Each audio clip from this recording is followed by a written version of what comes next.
अस्सलाम वालेकुम स्टूडेंट्स, मैं हूं हबीबुर रहमान और आप देख रहे हैं क्वेटर टीवी। स्टूडेंट्स, आज केमिस्ट्री में हम स्टार्ट करने जा रहे हैं सॉलिड्स के लेक्चर नंबर 4 को। इससे पहले सॉलिड्स में हम 3 लेक्चर्स डिस्कस कर चुके हैं और आज हम पढ़ेंगे लेक्चर 3 को। और लेक्चर 3 में हम डिस्कस करेंगे क्रिस्टल, लैटिस और यूनिट सेल को। स्टूडेंट्स, क्रिस्टल का वैसे मतलब ये होगा कि कोई भी ज्योमेट्रिकल शेप हो। क्रिस्टल का क्या मतलब है कि कोई भी ज्योमेट्रिकल शेप हो, जैसा कि ट्राइएंगुलर, टेट्रागोनल, रोम्बोहेड्रल, जो भी हो। और लैटिस कहते हैं जाली जैसे स्ट्रक्चर को, यानी क्रिस्टल की जाली। एंड यूनिट सेल, और यूनिट कहते हैं एक को और सेल कहते हैं एक पीस, ठीक है, या एक दाना। जिस तरह दीवार में एक ईंट होती है, इसी तरह से यूनिट सेल होता है। ये आगे दोनों एक्सप्लेन करेंगे डिटेल में। तो सबसे पहले हम स्टार्ट करते हैं यूनिट सेल को, पहले डिस्कस करेंगे यूनिट सेल को ताकि हमें अच्छी तरह से समझ में आ जाए फिर क्रिस्टल, लैटिस। तो यूनिट सेल की डेफिनेशन हम यूँ करेंगे,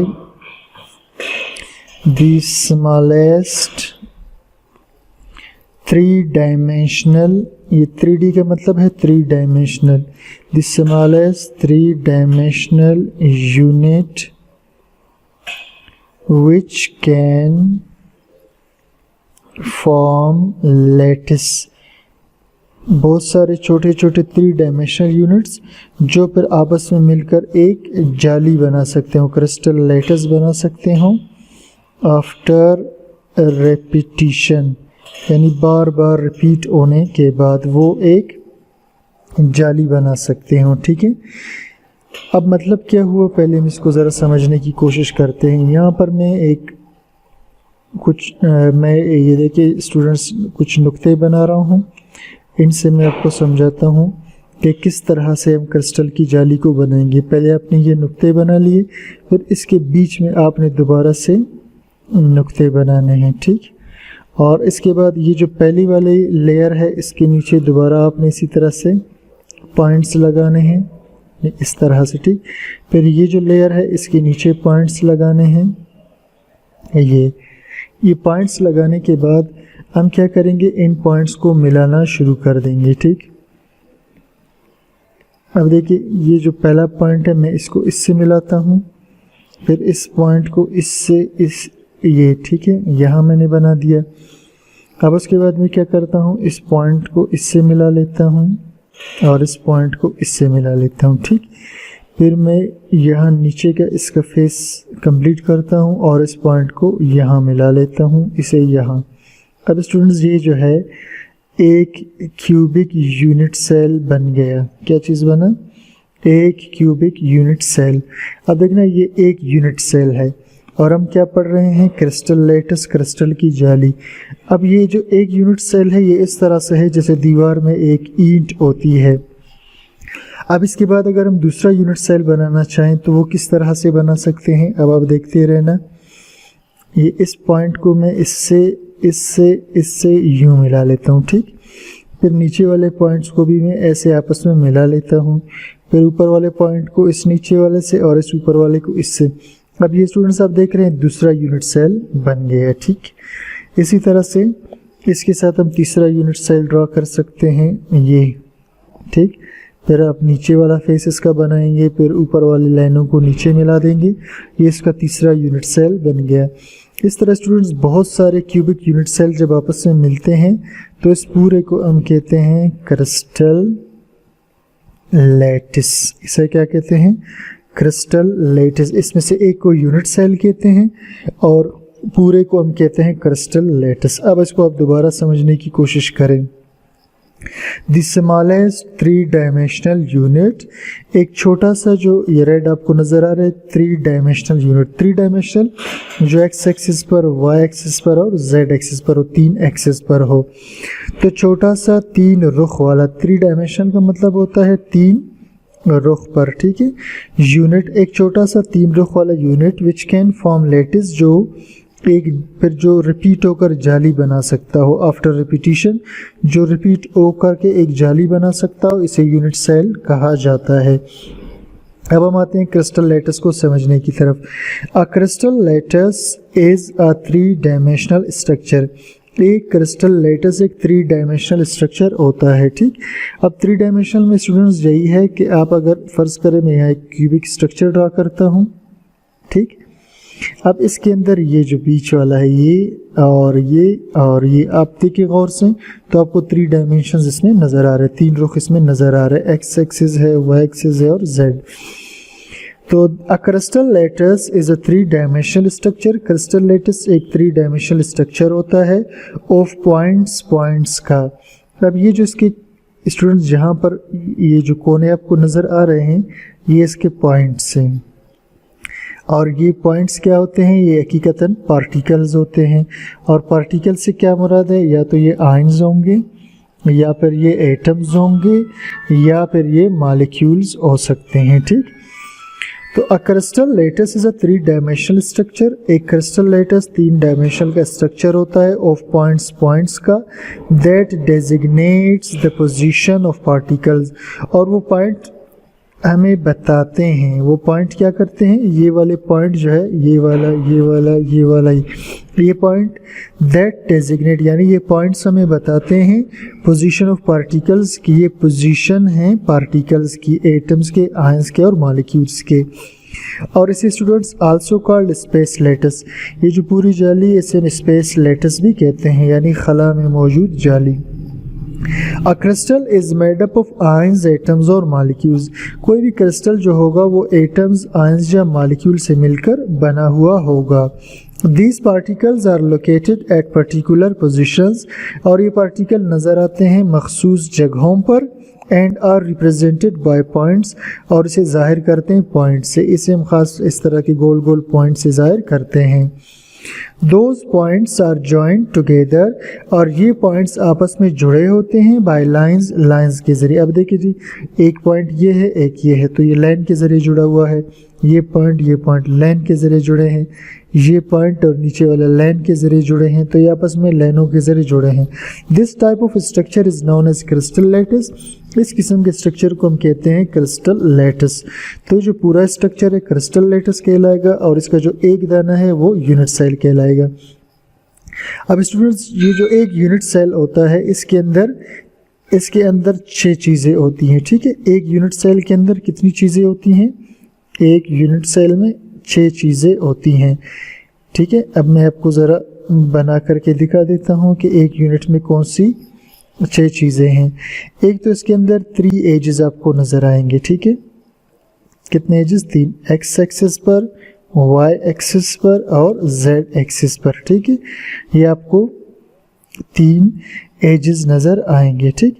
इसके अलावा फिर इसके बीच आपको एंगल्स नज़र आएंगे, ठीक है, जिसमें अल्फ़ा एंगल होगा, बीटा एंगल होगा और गेमा एंगल होगा, ठीक है। तो हम बना सकते हैं इधर अल्फ़ा, बीटा और गेमा के एंगल्स। तो कुल 6 चीज़ें हुई, ठीक है। 3 इसके अंदर आपको एजेस मिलेंगे जो कि एक्स एक्सिस, वाई एक्सिस और जेड एक्सिस है, और 3 इसमें आपको एंगल्स मिलेंगे जो कि अल्फ़ा है, बीटा है और गेमा है। तो ये जो 6 चीज़ें हैं स्टूडेंट्स, इसको हम इनके एलिमेंट्स भी कहते हैं, ठीक है। यूनिट सेल एलिमेंट्स भी ये कहलाते हैं, यूनिट सेल एलिमेंट्स भी इन्हें हम कह सकते हैं, ठीक है। कि यूनिट सेल के ये अज्जा हैं, एलिमेंट का यह मतलब होगा अज्जा, ये यूनिट सेल के अज्जा हैं। अब इसके बाद स्टूडेंट्स हम डिस्कस करेंगे, ठीक है, इसके बाद हम डिस्कस करेंगे टाइप्स ऑफ यूनिट सेल्स को, यानी यूनिट सेल कितने किस्म के होते हैं।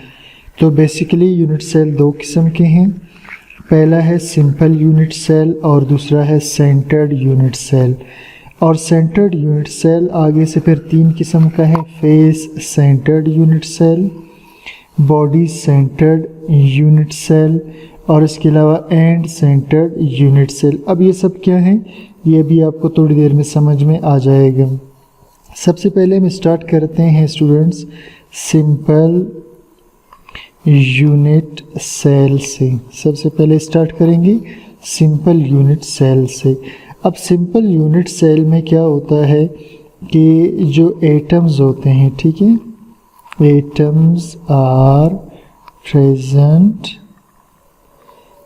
एट कॉर्नर्स, इसमें एटम्स मौजूद होते हैं कॉर्नर्स पे। अगर मैं यहाँ एक क्यूबिक स्ट्रक्चर ड्रा करूँ, यानी एक यूनिट सेल क्यूबिक का ड्रा करूँ, ठीक, तो इसमें आप देख सकते हैं स्टूडेंट्स 1 2 3 4 5 6 7 8। अब इस यूनिट सेल में बजाय इसके 8 कोनों पर 8 एटम मौजूद है। कितने एटम मौजूद हैं? इसके 8 कोनों पर 8 एटम्स मौजूद हैं, ठीक।